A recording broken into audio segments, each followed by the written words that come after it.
क्या chat GPT सब कुछ जानता है?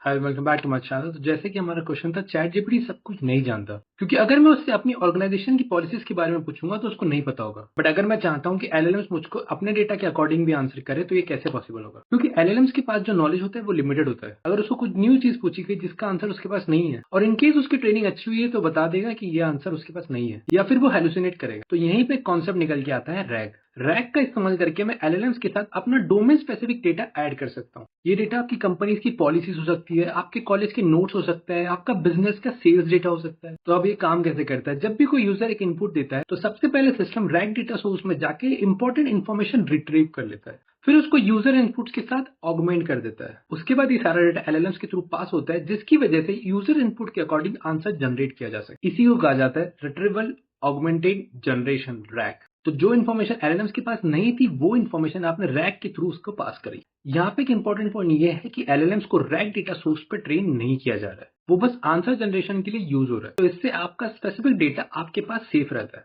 इसका मतलब एआई पहले डेटा लाता है, फिर आंसर देता है विदाउट रीट्रेनिंग। इसीलिए रैग को रियल वर्ल्ड एग्जांपल्स में काफी पावरफुल माना जाता है। आई होप आपको इंपॉर्टेंट कंसेप्ट समझ आया होगा। Thank you so much watching this shorts.